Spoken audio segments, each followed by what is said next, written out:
पूरे अस्तित्व की जहां से शुरुआत होती है, इस दुनिया में ही जो बिल्कुल प्रथम बिंदु है, ये याद रखना है कि उनसे भी श्रेष्ठ कोई है। तो पहले तो मन को ऊंचा ऊंचा ऊंचा ऊंचा और ऊंचा उठाओ, अधिकतम और उच्चतम जहां तक मन को ले जा सकते हो ले जाओ, और फिर अपने आप को याद दिलाओ कि अब जब मैं आकर के ठहर गया, इसके पार जो है वो सत्य है। सत्य मन की उड़ान या मन की ऊंची कल्पना में नहीं है। उच्चतम कल्पना, उच्चतम सिद्धांत, उच्चतम शब्द जहां पर जाकर के रुक सा जाता है, उसके पार जो है वो सत्य है। और इसीलिए सत्य उनको नहीं मिल सकता जो इस संसार में उच्चतम के अभिलाषी ना हो। कारण मनोवैज्ञानिक है। अगर आप संसार में ही कुछ ऊंचा प्राप्त नहीं कर पा रहे हैं, तो आपकी आशा ये बंधी रहती है कि अभी थोड़ा कुछ और ऊंचा मिल जाएगा और उसमें तृप्ति हो जानी है।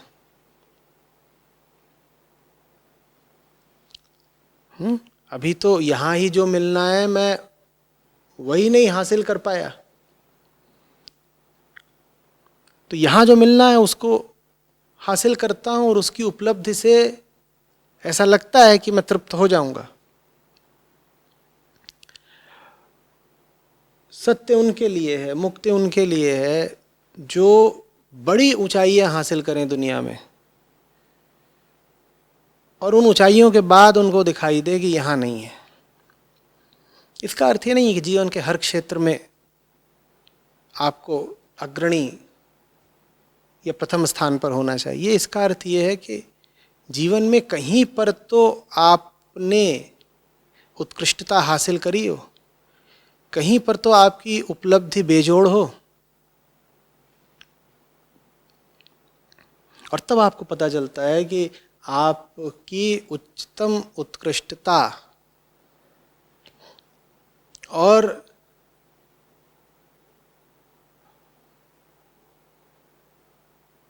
ऊंची उपलब्धि के क्षण में भी भीतर कुछ खाली रह गया है। तब आप समझते हो कि वो जो चीज है जो मुझे चाहिए वो इसके पार की है, ये वो नहीं। समझ में आ रही बात? ब्रह्मा या हिरण्यगर्भ का संबंध पार से नहीं है, वो इसी संसार के हिस्से हैं। इस संसार के कौन से हिस्से हैं? वो उच्चतम, जो इस संसार का उच्चतम बिंदु है, जहां से समझ लो ये पूरा संसार टपक पड़ा है कि एक बूंद थी और उससे सारा फिर संसार ही बिल्कुल बाढ़ की तरह खुल बैठा। वो हिरण्यगर्भ है, संसार का सबसे ऊंचा बिंदु। तुमने वो भी पा लिया, उसके पार है सत्य। तो कुछ तो श्रेष्ठ अर्जित करना पड़ेगा, कहीं तो उपलब्धि प्रदर्शित करनी पड़ेगी। और जीवन के हर क्षेत्र में अगर तुम उपलब्धिहीन ही हो, तो फिर तो अभी संसार तुम पर बहुत हावी रहेगा, संसार तुमको बड़ा आकर्षित करेगा। कोई चीज जब तक मूल्यवान लग रही हो छोड़ी नहीं जाएगी। कोई चीज जब तक मिल ही ना रही हो तब तक उसका मूल्य तुम्हारी नजर में ऊंचा ही रहेगा, और होना भी चाहिए, क्योंकि अभी तो तुम इतने भी ऊंचे नहीं हो कि दुनिया को ही पूरा पा सको। तुम दुनिया के पार वाले को क्या पाओगे? दुनिया के पार जाने के लिए पहले दुनिया को तो लांघना पड़ता है ना। अभी तो तुम्हारी दुनिया को ही लांघने की हैसियत नहीं हो रही है। दुनिया के भीतर ही तुम ठीक से कुलांचे नहीं मार पा रहे, तुम पार क्या निकलोगे? तो जो दुनिया के भीतर ही अभी फिसड्डी बन के बैठे हो, अध्यात्म उनको जमता नहीं है, उन्हें बात ही नहीं समझ में आती। जब उनके सामने पार की बात होती है तो रोमांचित नहीं हो जाते? उनका लहू और गर्म नहीं हो जाता, दिल और ज्यादा उत्तेजित होकर धड़कने नहीं लगता? उनके सामने जब अध्यात्म की बात होती है तो उनको नींद आने लग जाती है। कहते क्या बात है, और पता नहीं क्या है, इस दुनिया में तुम फिसड्डी हैं, आप कह रहे हो दुनिया के पार निकल जाना है, दुनिया से भी श्रेष्ठ कुछ है। अरे हम पहले दुनिया के तो काबिल बन जाए, और हमें उनसे सहानुभूति रखनी पड़ेगी, वो ठीक ही कह रहे हैं। कुछ समझ में आ रही बात? अगर ब्रह्मा इस दुनिया के रचयिता हैं और हिरण्यगर्भ वो प्रथम बिंदु है जिसके माध्यम से इस दुनिया की रचना हुई, तो वो भी फिर दुनिया के हिस्से ही हो गए, उनके पार जाना है। ब्रह्म और ब्रह्मा की कोई तुलना नहीं। हाँ, और ब्रह्मांड और ब्रह्मा एक ही आयाम में हो गए। माने चीज का जो रचयिता है वो चीज के आयाम में होता है। तो अगर इस संसार को रचने वाला कोई हो गया तो वो संसार के आयाम में हो गया। संसार के पार जो होगा वो फिर संसार का रचनाकार भी नहीं हो सकता, वो रचनाकार भी नहीं है।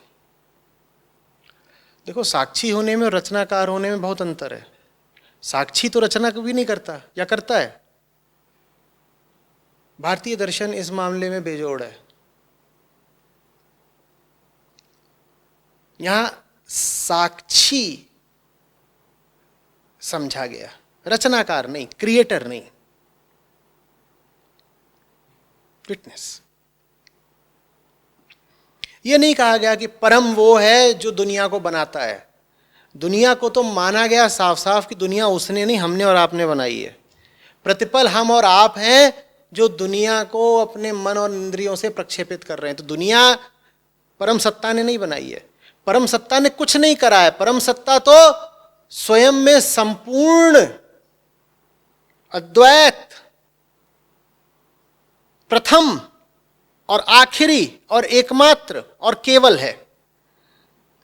वो वहां बैठ कर कोई निर्माण नहीं कर रहा कि पहले मैं बैठ करके आदमी बनाऊंगा, फिर औरत बनाऊंगा, फिर ये करूंगा, वो झील बनाऊंगा, तालाब बनाऊंगा, हूरे बनाऊंगा, ये बनाऊंगा। ना ना ना ना, कोई मतलब ही नहीं उसको कुछ बनाने से। कुछ कभी बना ही नहीं है, कुछ कभी बना ही नहीं है। जिनको लगता है कि कुछ बना हुआ है वही माया में फंसे हैं। इसीलिए अद्वैतवाद को मायावाद भी कहा गया। और खास तौर पे जो लोग अद्वैतवाद को समझ नहीं पाते और अद्वैतवाद से किसी प्रकार की रंजिश रखते हैं, वो उसको मायावाद कह करके चिढ़ाते हैं, कहते हैं तो मायावादी है। ये बात समझ में आ रही है? यहाँ किसी तरह की रचना की कोई संभावना नहीं है और परमात्मा की रचना करने में कोई रुचि नहीं है। रचनाकार कौन है? हम और आप। प्रमाण इसका ये है कि आपकी दुनिया अलग, मेरी दुनिया अलग।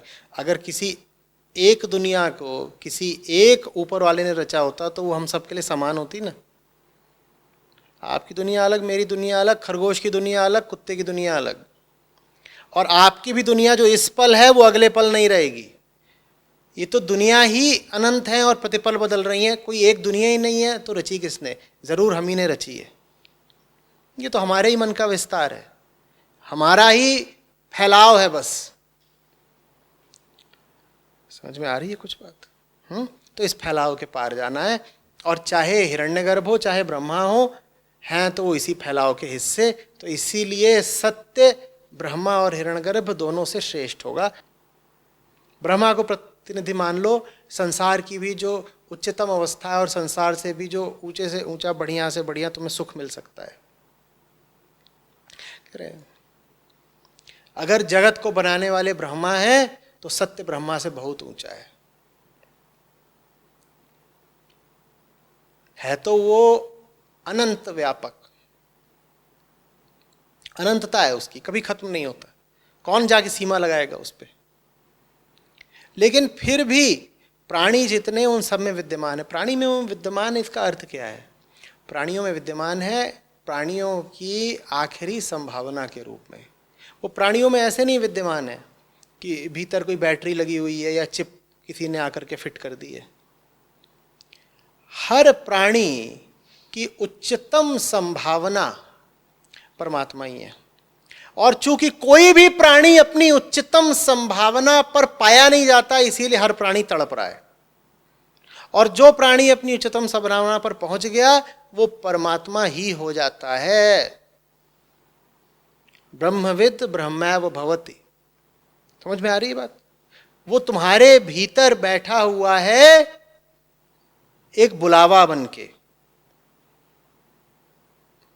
वो तुम्हारे भीतर बैठा है एक शाश्वत आमंत्रण के रूप में कि आओ उठो, तुम ऐसे हो सकते हो, ये क्या जीवन बिता रहे हो तुम। वो तुम्हारे भीतर ऐसे नहीं बैठा है कि तुम बाहर जैसी दुनिया तुम्हारी चल रही है, धूल कीचड़ में लिपटी हुई, अज्ञान में सनी हुई, वो बाहर बाहर चलती रहे और भीतर तुम्हारे परमात्मा विराजा हुआ और तुम कहो हाँ मेरे हृदय में तो परमात्मा बसता है। नहीं, ऐसे नहीं। तुम्हारी जिंदगी अगर खराब चल रही है तो परमात्मा तुम्हारे भीतर बैठा हुआ है उस खराबी की तड़प के रूप में। तुम्हें बताओ मुझे कि खराबी बुरी क्यों लगती अगर खराब होना ही तुम्हारा स्वभाव होता? बताओ, बोलो। जिंदगी बिल्कुल निम्न स्तरीय चल रही, घटिया। अगर किसी निम्न स्तरीय चीज से ही तुम्हें तृप्ति मिल सकती तो किसी को भी एक निचला, छिछला, उथला जीवन जीने में क्या आपत्ति होती? लोगों के भीतर आकांक्षा, महत्वाकांक्षा, कामना उठती ही क्यों?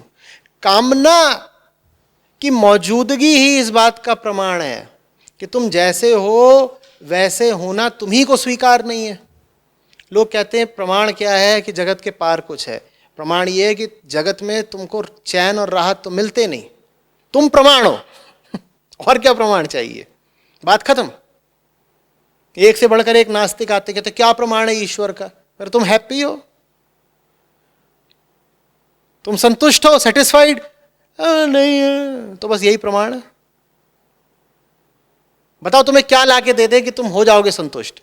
ये लाके दे दो, लाके दे दो। थोड़ी सी बुद्धि होगा तो कहेगा कुछ भी ले आके दे दो, रहूंगा तो मैं ऐसे ही खुद से रूठा हुआ। मतलब यही प्रमाण है कि जगत के पार कुछ है और वही चाहिए तुमको, इसीलिए तो तुम परेशान हो, पागल।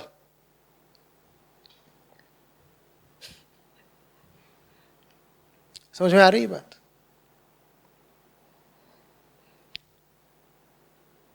तो ये भी बड़ी भ्रांति है कि हम सबके भीतर क्या बैठी हुई है? आत्मा बैठी हुई है, इत्यादि इत्यादि। नहीं, आत्मा नहीं बैठी है तुम्हारे भीतर, तुम्हारे भीतर कुछ नहीं बैठा है। तुम्हारे भीतर वही है जो तुम्हारे बाहर है। क्या? यही सब मांस, खाल, कोशिकाएं, तंतु, मिट्टी जिससे उठा भोजन जो भीतर गया, हड्डी बन गया, मांस बन गया, यही सब है। अंदर भी यही है। आत्मा कहीं नहीं है अंदर। हाँ, भीतर एक तड़प है। वो तड़प प्रतिनिधि है परमात्मा की। परमात्मा तुम्हारे भीतर मौजूद है उस तड़प के माध्यम से, और तड़प तुमसे बार बार कह रही है उठो उठो उठो उठो उठो। और तुम इतना उठ सकते हो कि परमात्मा सदृश ही हो जाओ, उसी के जैसे हो जाओ। ये तुम्हें मिली हुई है काबिलियत। यही जीवन का लक्ष्य है कि उस संभावना को तुम साकार कर सको।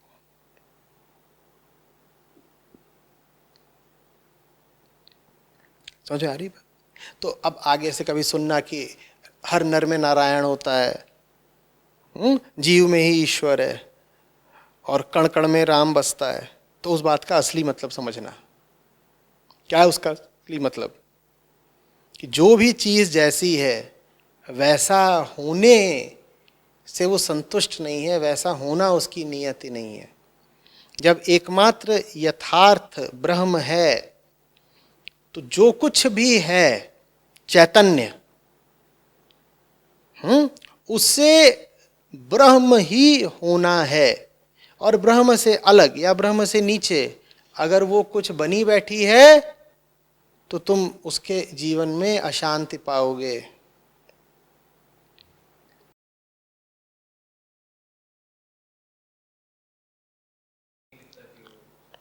नहीं, इसमें कोई ऐसा नियम नहीं है कि फलानी उपलब्धि ही ऊंची से ऊंची कही जाएगी।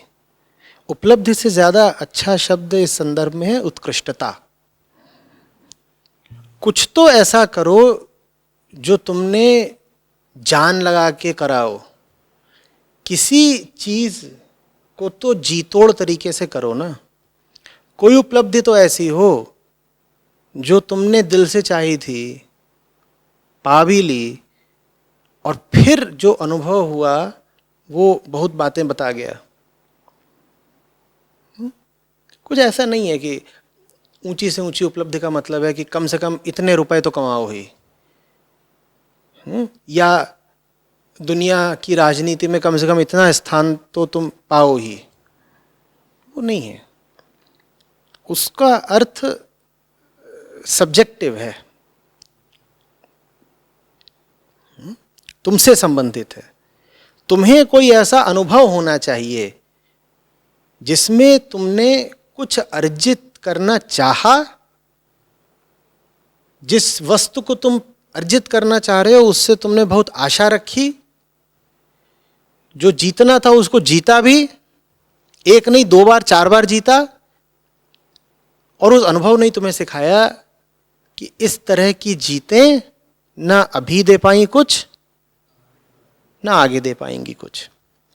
निश्चित रूप से हम ये नहीं कह रहे हैं कि तुम सारा जीवन उपलब्धियां ही पाने में लगा दो, कि जब तक मैं इतनी उपलब्धियां नहीं पाऊंगा तब तक मैं पार कैसे जाऊंगा।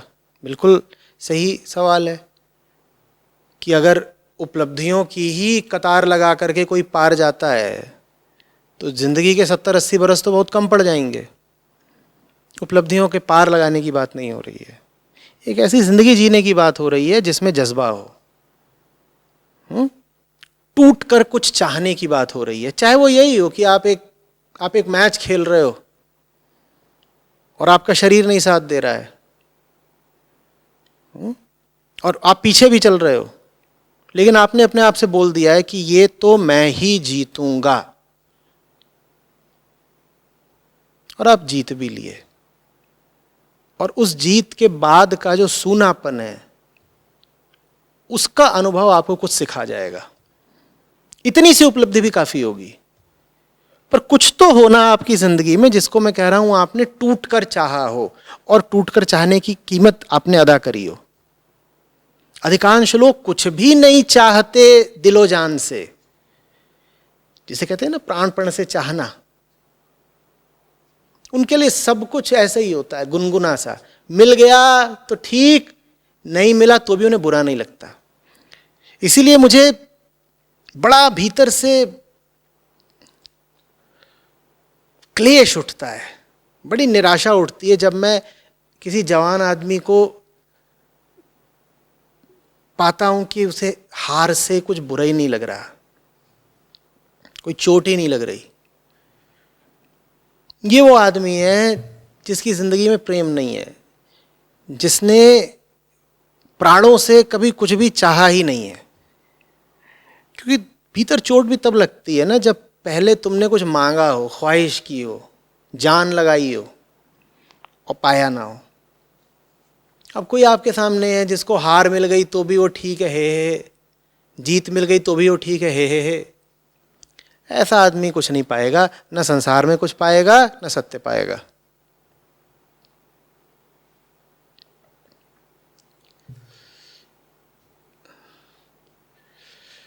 और ये कोई संतत तो नहीं है कि साहब हम तो हार जीत में समभाव से रहते हैं।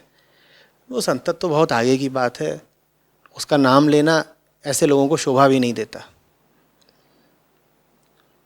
ये वो लोग हैं जो गई गुजरी हालत में है, पर जिनको सुधरने की कोई आकांक्षा भी नहीं। ये पूर्णता पर नहीं पहुंच गए हैं, ये अपूर्णता में धंसे हुए हैं, और उस अपूर्णता से इनको कोई आपत्ति भी नहीं। वो आपत्ति होनी बहुत जरूरी है। भीतर से रोष उठना, आक्रोश उठना बहुत जरूरी है, बहुत बुरा लगना चाहिए। हार हो तो वो दिल को छलनी कर जाए, कचोटती रहे बहुत दिनों तक। बार बार पूछो अपने आप से, क्या किया मैंने जो हार मिली, और उसके बाद अपना सर्वस्व लगा दो जीत के लिए। उसके बाद जो जीत मिलती है वो जीत तुम्हें बताती है कि इस जीत से काम चलेगा नहीं, आगे जाना पड़ेगा। जो जिंदगी में जीतने के लिए ही कुछ दांव पे लगाने को तैयार नहीं, ऐसे ही है बस अपना लुजुर पुजुर, उसको कुछ नहीं मिलता।